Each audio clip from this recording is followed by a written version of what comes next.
Hello!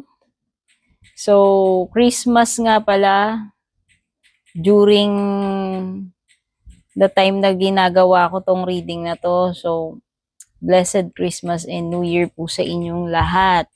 Another general reading tayo. Yan. Pasalamat lang po ko uli kasi na-reach na po ng aking page yung 200k subscribers. Maraming salamat at ako po ay always grateful sa inyong support sa lahat ng nag-like, nag-follow, patuloy na sumusubaybay, sumusuporta.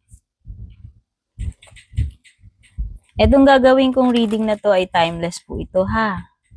Kahit na anong petsa ko pa ito na post. Okay? Lahat naman po kasi ng readings ko rito ay timeless. Check natin. Ito na naman. Ito na yung nahulog ko the last time eh. Moon card. Lakas ng energy ng Pisces. Last time, naaalala ko parang ito rin yung unang-unang card na nahugot ko. Pisces energy. Kaya kung meron mang specific person dito, baka sinusundan ka ni Pisces. O ikaw yung Pisces, no?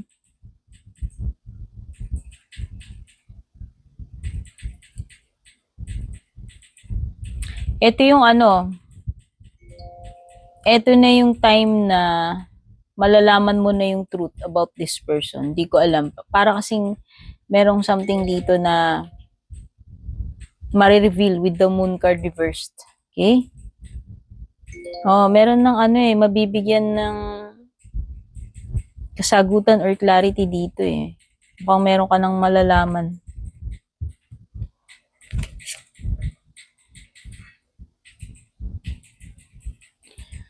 Oh. Okay. Ano pa? Meron ka 2 of Pentacles. Oh.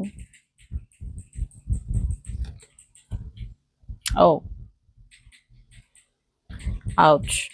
Mukhang magkakaalaman na this time. Sinabi ko nga sa'yo, di ba merong something dito na marireveal sa moon card reverse. Tapos lumitaw tong 2 of Pentacles. Ang na-feel ko kasi dito, is parang pumapasok na word sa akin ay mamimili na. Maaring nakapag-decide na, mamimili na.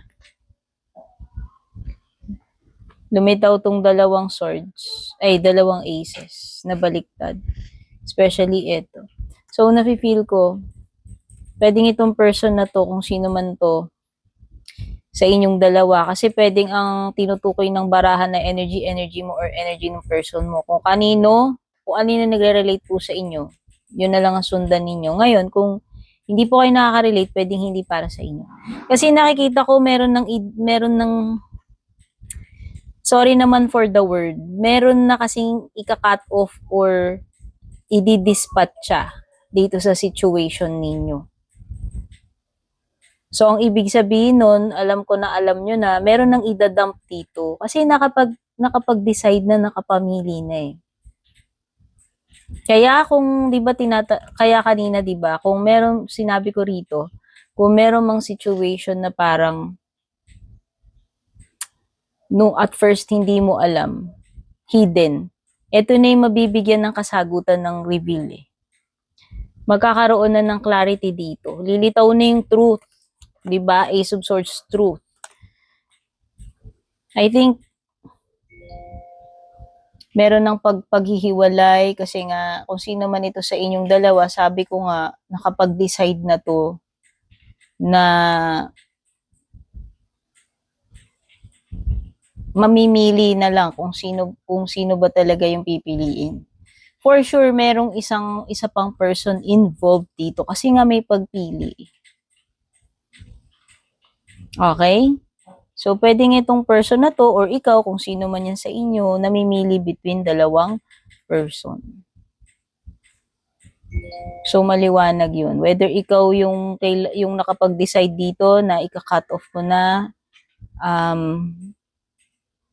ika-cut off mo na yung connection mo, i-break mo na to, I-get rid mo na tong person na to or siya. Yun sa'yo. Yun yung nafe-feel kong energy. Kasi parang dito, parang feel ko lang na-anticipate mo na to eh. Feel ko lang naramdaman mo na to eh.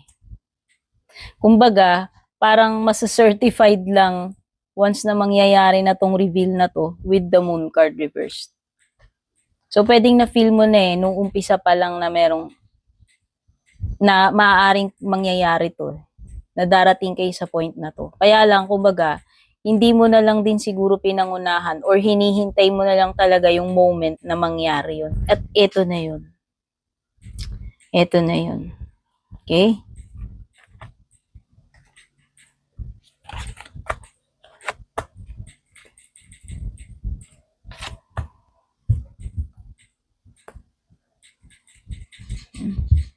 So, ang daming by the way, ang daming swords dito. Could be na may malalakas na energy ng air signs, Gemini, Libra, Aquarius. Pwede rin namang may mga earth. Earth and water. Oo, kasi mas mahal yung isang person. Siguro, kung ikaw to, na ikaw yung magka-cut off, ikaw yung mag-get rid, siguro na-realize mo na mas mahal mo yung isang person or kung siya to. Basta kung sino man yung yung magka-cut off sa inyong dalawa. So, ang masaklap lang kasi,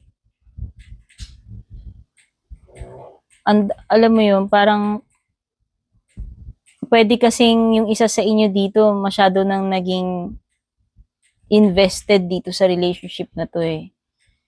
No, for some of you nga pwedeng ang dami na ring naging gastos dito, alam mo 'yun, masyado nang malalim yung emotions na na-invest mo or na-invest niya sa iyo kaya medyo mahirap.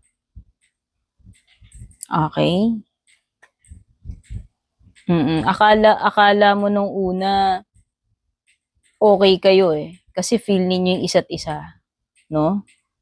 Pero hindi pala. Marirealize kasi at marirealize kasi pwedeng may realization dito. Ayan. Marirealize at marirealize na mas mahal pala yung isang person. Kaya, yun nga yung sinasabi ko na magde-decide. Magde-decide na tanggalin na sa equation yung isa rito. Okay? Okay na rin yun kasi makakapagsimula na rin kayo pareho ng panibagong chapter ng buhay ninyo and love life ninyo if ever. Kasi nakikita ko nga this is something na pwedeng nakapagsimula na rin silang dalawa eh. Kung sino man yun eh. Yung mangiiwan or mangkakato. Oo. Kumbaga nakapag-initiate na to eh. Nasimulan na eh. Doon sa isa pang person eh. Kaya ang sabi ko, kung mangyayari yan at least, diba? At least magkakaroon ka na ng clarity, ng closure, ng answers. Ito na yung answers na lumilitaw. Okay? And at least makakapagsimula ka na. Pareho kayo. Kung talagang hindi kayo para sa isa't isa, diba? So, yan yung mga na-pick up kong energies dito sa inyong short reading. Thank you so much for dropping by para manood. Love you all. Babush.